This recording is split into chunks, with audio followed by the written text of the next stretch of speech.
vais commencer par vous poser une question. J'aime bien vous poser des questions. I will start by asking you a question. How many countries have you visited so far? For me, pour moi, 8 countries. 8 pays, très bien, Yannan. J'ai pas le nombre exact, mais je dirais 30. 30? Alors, 35. ça tombe bien, moi je vais vous parler d'une jeune femme. Well, I'm going to talk to you about a young woman who visited 30 countries before the age of 30. Her name is Kemi Onabanjo, a young Nigerian passionate about traveling.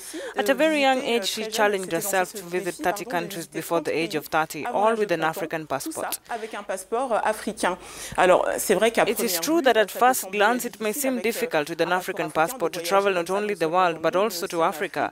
Out of 193 countries, African countries are often ranked bottom in the world ranking of passports. Well, Kemi managed to meet this challenge and she gives us some tips and tricks to succeed like her. Take a listen.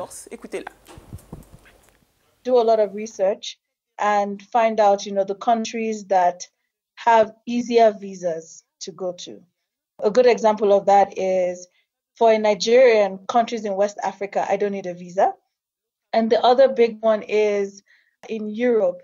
The moment you get, a Schengen, you can actually access all of the Schengen countries, except some of them in Eastern Europe and the UK. The other thing, though, is countries in East Africa, I can get visas on arrival. So for Kenya, Uganda, Rwanda, Tanzania, countries like that. So I think Africa is getting there gradually. The more countries that sign up for this, mobility free access initiative, the easier it will be for Africans to travel to other parts of Africa. It is true that in Africa we have not always had the culture of travel, but it is a practice that is being changed, especially among younger generations and Africans in the diaspora. There are initiatives like the one launched by Tiffanie Anderson, a Jamaican lady born in Queens, New York. She fell in love with South Africa after a university exchange program, and since then she launched Away to Africa, an agency that offers not only travels but real immersions to discover or rediscover African roots. As continent, I thought it was important that we explored outside of safaris. It's more of a cultural experience. And also we have a community outreach program for each country that we travel to. And we team with leaders in the communities to go and sit in on some of their classes or, get involved. And then also there's clients who, after we do a DNA test, they want to research their roots and basically go to the towns and go to the tribe where they were connected to. So we have tours where you can travel and basically do a trace of your heritage and then also do like a naming ceremony. And a sign that Africa is finally to be counted among the inevitable touristic destinations for black communities, the very famous Afropunk Festival, which is quite popular in London, New York and Paris, will organize its first edition on the African continent next winter in Johannesburg, South Africa. This will be on December 30th, and the organizers are already planning future editions in Nigeria, Ghana and even Ivory Coast. Quickly, before I finish, I have a picture for you again.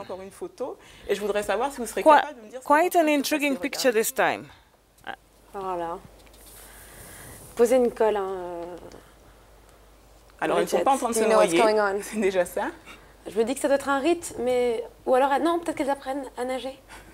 Ah, ce sont des bouées! Elles apprennent à nager. Donc, Hanan a trouvé la réponse. Hanan has found the answer. Jerry wasn't. Cette photo a été prise So this photo was taken in Zanzibar, and these women are learning how to swim. So the information may seem trivial, but although they live in the middle of the Indian Ocean, Zanzibari girls have never learned how to swim and do not even consider it. And it's for a good reason. The population is 98% Muslim, ultra-conservative, to the point that women do not practice any activity that requires undressing.